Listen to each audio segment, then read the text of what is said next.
कोल्हापूर आणि इचलकरंजी शहर वाहतूक नियंत्रण शाखेनं जप्त केलेले शेकडो सायलेन्सर आहेत. हे या ठिकाणी रोडल खाली खरं तर आपल्याला नष्ट करण्यात आल्याचं या ठिकाणी दिसून येते. सध्या आपण आहोत ऐतिहासिक दसरा चौकामध्ये आणि ह्या ठिकाणी जवळपास 400 मीटरपर्यंत हे सगळे सायलेन्सर आहेत ते पसरवण्यात आलेले होते. आणि या ठिकाणी आपण पाहतोय कोल्हापूर महानगरपालिकेचा रोड रोलर या ठिकाणी या सगळ्या सायलेन्सरवरती फिरवण्यात येतो आहे.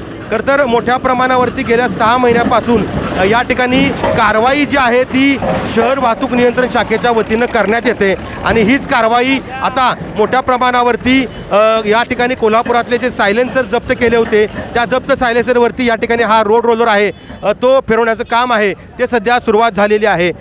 या ठिकाणी आपण पाहतोय की सगळा चक्काचूर जो आहे तो या सायलेन्सरचा झालेला आहे आणि मोठ्या प्रमाणावरती आताही ही कारवाई पुढे सुरू राहणार असल्याचं आपल्याला सांगण्यात येते. एकूणच जर पाहिलं तर पोलीस अधीक्षक महेंद्र पंडित यांनी या संदर्भातले आदेश जे दिलेले होते आणि 6 महिन्यापासून कोल्हापूर शहर बरोबर इचलकरंजी शहरामध्ये हे 700पेक्षा अधिक जे सायलेन्सर आहेत जे ध्वनी प्रदूषण करतात त्यामध्ये नागरिकांना त्रास होतो असे सायलेन्सर जे जप्त आहेत ते करण्यात आलेले होते. आणि त्यानंतरच आता हे सगळे जप्त केलेले सायलेन्सर आहेत ते रोड रोलरच्या साहाय्यानं कोल्हापुरात नष्ट करण्यात आलेले आहेत. सतेज औंधकर, लोकशाही मराठी, कोल्हापूर.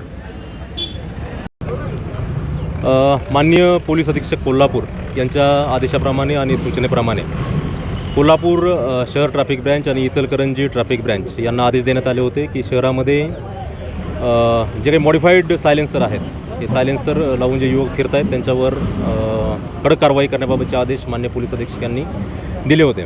त्या कारवाईच्या अनुषंगाने इचलकरंजी आणि कोल्हापूर या दोन्ही ट्रॅफिक ब्रँचने कारवाई केलेली आहे. या कारवाईमध्ये 1200 वाहनांवर कारवाई केलेली आहे. साधारणतः 12 लाख रुपयाचा मुद्देमालसुद्धा यामध्ये जप्त करण्यात आलेला आहे.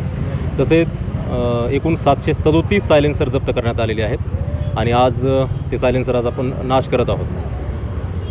यापुढेसुद्धा शहरामधील वाहनधारकांना माझं आव्हान आहे की जे कंपनीचे सायलेन्सर आहेत तेच आपण वापरावे. या व्यतिरिक्त कुठलेही मॉडिफाईड जे सायलेन्सर आहेत ते आपण वापरू नये. यामुळे ध्वनी प्रदूषण होतं, ज्येष्ठ नागरिक आहेत, विद्यार्थी आहेत यांना त्याचा त्रास होतो. अशा प्रकारची सायलेन्सर जर यापुढे वापरण्यात येणार असतील तर या पद्धतीने कारवाई चालू राहणार आहे. या व्यतिरिक्त फॅन्सी नंबर प्लेट असतील, ट्रिपल सीट असतील या हेडखालीसुद्धा मोठ्या प्रमाणावर कारवाई शहर ट्रॅफिक आणि इचलकरंजी ट्रॅफिक यांनी केलेली आहे आणि ही कारवाई यापुढेही अशीच चालू राहणार आहे.